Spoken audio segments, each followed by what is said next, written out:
What up, guys? Welcome back to the channel and welcome back to the vlog. Today has been, I don't know, kind of a decent weather day out. That's the reason why I'm driving the Challenger today. As you can see, actually behind me, I literally have my snow tires in my back seat. I'm going to go put them on.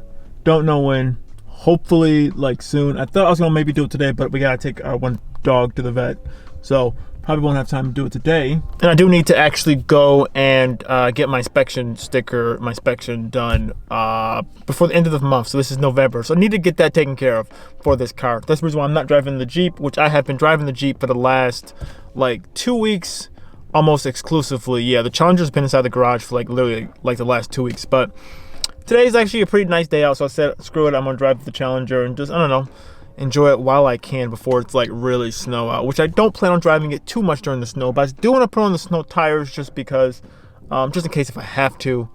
I don't want to, just have it with the summer tires on, so at least I'll just, just get that done, get that taken care of, so at least that'll be that. But I do want to say the Jeep though really quick, man, that thing is so fun to drive, but after driving that, then jumping back into the Challenger, man, this thing feels so much faster. But that's not what we're talking about today. Today we're talking about a topic that I think a lot of Challenger RT and Charger RT owners are thinking about. Because I've definitely been thinking about it as well, which I know I did a video before talking about changing up some things with the Challenger, and that's dealing with modifying it. And modifying more specifically the 5.7 liter V8. The big question is it worth modifying the 5.7 or trading it in, upgrading to get to like a Scat Pack? Is it worth it? Now, this is really the big topic, the big thing that everyone's kind of talking about. And this is just my perspective on things. Granted, though, I'm not an expert. I've literally just been going through, just like the pros and cons and like looking things up and learning a lot, over the past couple months. So I am no means like an expert, but it's just my thoughts on it. So take it with a grain of salt. So my thing is though, the 5.7, from my understanding, the 5.7, it is, it's a decent platform to start building off of. Now, like I said before, and like I did a video on this, I really compared the 5.7 to a V6 Camaro and the EcoBoost Mustang. That's what I would compare it to.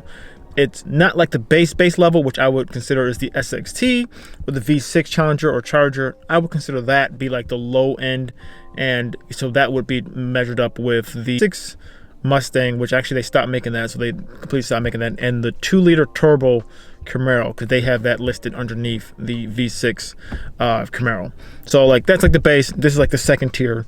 I don't really consider it to be like the performance, like comparing it to the like the SS Camaro, the GT. That I would compare with the Scat Pack or the 6.4 liter. So with that out of the way, the 5.7, it is still a decent platform to build off of. Now, it just depends on the route that you want to take. Yeah, you can get the Scat Pack level of power, if not more, relatively hassle-free, if that makes more sense.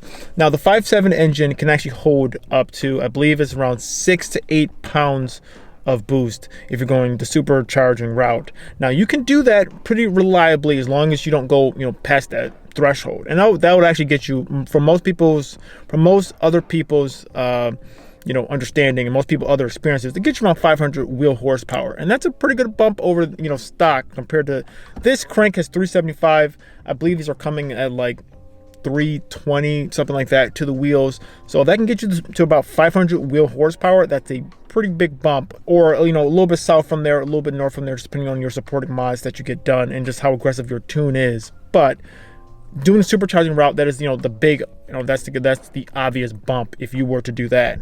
And the good thing about supercharging kits, you can bring your car back to stock relatively simpler versus doing other type of mods. You can take the supercharging kit off and you can sell the supercharging kit separate if you wanted to trade your car in or sell the car. You can you couldn't break it up eventually, but with the Challengers, with the Charger, especially with the newer ones 15 plus, you have to still get a unlocked PCM. If you keep your stock one and you buy a unlocked one, you can put your stock one back inside the car and like have the unlocked one. But either way, still, you're gonna be spending money on that. So like all said and done, to do supercharging kit, you might be spending around 10 grand. Now, 10 grand is a lot of money if you really start breaking it down. Now, that's a supercharging kit route. The other route that you can do if you want to go NA, like an NA build, there's a couple different things that you can do, but it still won't get you quite to that same level of performance of a Scat Pack. Once again, I do want to preface this and say this is my personal opinion, and opinions can vary. So take that with a grain of salt. But if you want to go like an NA route, from my understanding, what a lot of things that people are doing, they're doing, cold air intakes, which doesn't really add you anything, but a cold air intake, you swap from the 5.7, the intake manifold, which is the top portion of the engine, like the whole top assembly section, they can swap that out with the intake manifold, either from the 6.4 or the Scat Pack, or from the 6.1, which that was inside the older generation SRTs. They can swap that out. They'll give you a nice boost. It helps the engine just breathe a little bit better. Swapping out that air intake with the Scat Pack or the SRT from the previous generation. Doing headers, full exhaust, and a couple other bits. You can go with a cam, which that involves opening up the engine completely, putting in new cams, and there's multiple different things you can do from there. Now, that is a little bit more, in depth when you're starting to do like an NA build, because that means you're actually going inside the engine. You're, taking the engine apart, and you're basically, you're going all in. With doing that route, it does limit the factor of your resellability if you wanted to resell it, because the engine has been completely cracked open. Granted, though, when you're supercharging it, you still have to take the whole top assembly off, but putting in different cams and stuff like that, I feel like more people, they'll be less weary of buying a car if it was supercharged and you just put it back to stock, versus doing all those other modifications when you're actually opening up the engine and trying to do, do more of the internal work. Doing cams and stuff like that, that will get you a nice boost in power. But even with that being said, you still might not beat a stock Scat Pack, which I know it sucks, but that's kind of the truth. Now, don't get me wrong, you can get Scat Pack performance out of the 5.7. You're just gonna have to dump a lot of money into it. And the big question is for a lot of people, is it worth building the 5.7 or is it worth getting the Scat Pack? Now, here's the big thing with me. It all depends on what's your budget. And I know that sucks to say, but what is your budget? Is it worth you trading in your car? Now, you have to be honest with yourself. What is your car worth? What do you owe on it? If you owe more than what you did, more than what the car's worth, it probably wouldn't be the best idea to, try to trade it in and get a Scat Pack. Honestly, in that case, I honestly wouldn't say, don't even try to do any mods to it yet. I would literally just try to pay your loan down. Make sure that you're right side up with that. My thing is, though, mostly speaking, I'm talking to normal people here. Like someone who's not independently wealthy or something like that. Obviously, if you're independently wealthy, something like that, and you have a Challenger or a Charger, you probably have a Hellcat. You don't have the normal RT. So the thought of investing 11 grand and doing a supercharging kit, that's pretty crazy. You know what I mean? That type of money, but that's the brutal honesty of it. You have to pay to play. To do real mods, you're gonna have to pay a lot of money. If you can't install it yourself, which I know I can't, granted, from my understanding, it's not as hard as what it seems, but that's something I wouldn't want to do myself. I would definitely want to take it to a professional to do that. Even just, doing a cams and stuff like that. I would definitely want to take it to a professional, someone who's done it plenty of times before, paying them for their expertise.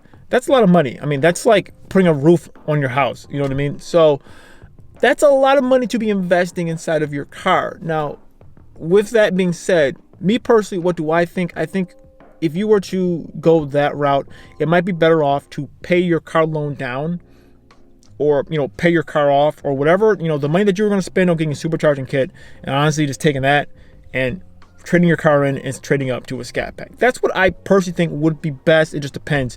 As long as you don't owe a crazy amount of money on your car, and you're upside down completely, and you have negative equity and stuff like that. If you have positive equity, honestly, I think it probably would be the better idea to trade your car in and just upgrade. Don't get me wrong, I still think the 5.7 is a good engine, but if you want Scat Pack level performance, you're gonna have to pay to play.